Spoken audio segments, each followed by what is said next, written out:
Woodside's getting a lot of help because of those truck arms. Yeah, Woodside's got a tractor going on. Scott Brandt spins it sideways in the number 58, coming out of turn number 2. And look at this. Oh, my God. Looks like we have one car upside down. That's Jon Nelson. Cars involved Kenny Shepard, Frank Denny, Jon Nelson, and Greg Voigt. And the track is under a red flag condition, meaning the cars stop on the racetrack wherever they are. The crew goes to work to get Jon Nelson freed out of that race car.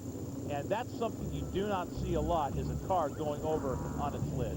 Now, you'll see more of those characteristics in open-wheel, midget, and sprint-type cars, but stock cars are meant to rub fenders and rub doors, but unfortunately, we've got a car upside down right now in a parking lot on the back straightaway. Absolutely, and as they clean it up, we're under red flag conditions at Mesa Marin Raceway. Come back with us on Speed.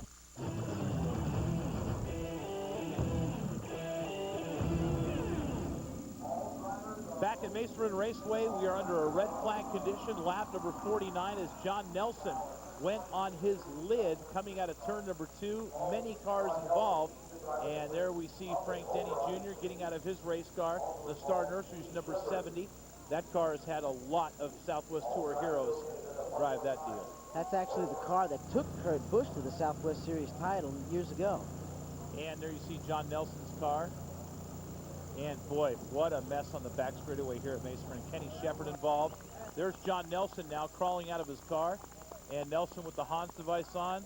He says, what a ride. He's excited, I guess. That was an exciting ride to begin with, but yeah, he appears to be in good spirits. All right. After 49 of 125 laps, Nick Joanitis is your leader. Don Woodside is second. Come back with us. Welcome back to Mesa Marin Raceway. Red flag condition, lap number 49 due to Jon Nelson's flip on the back straightaway. But earlier today, Bob McCown picked up a new sponsor. Well, it's the best damn sports show, period. It's fun. It's a great deal, and we're hoping to get really something good out of it, and hope we can show up. Hope we can show them a good race today. Well, in qualifying, he got the car loose off the corner. It took a bite on the left rear tire and pounded the outside wall. And another driver who didn't have good luck today is with our Ken French in the pits. He's talking to Scott Lynch. Thanks, guys. I'm down here with Scott Lynch. Scott, one of those 5 cars involved in that big wreck on the back straightaway there. What happened?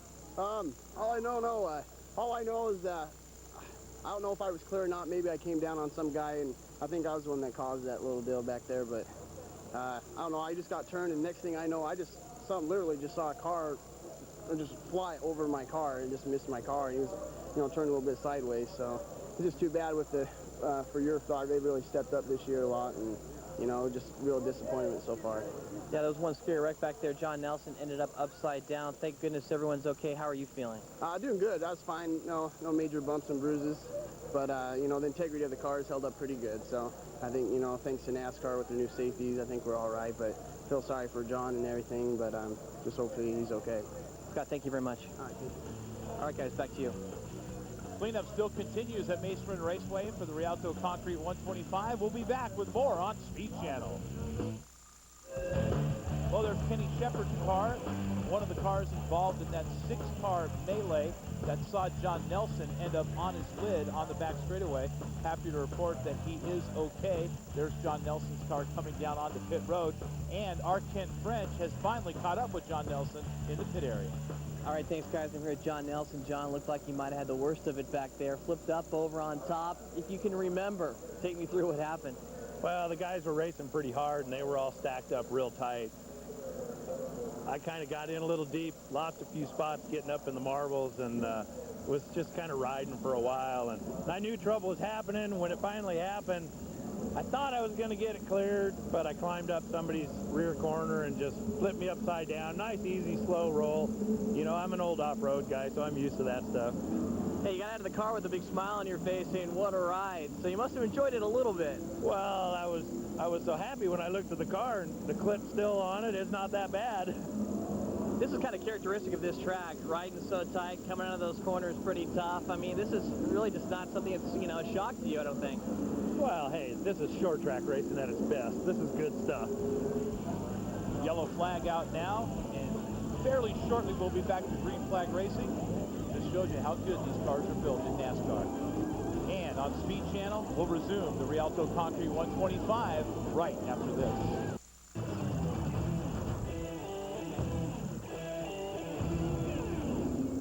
We're back at Mesa Marin Raceway. Speed Channel's coverage of the Rialto Concrete 125 at Mesa Marin for the NASCAR Featherlite Southwest Series.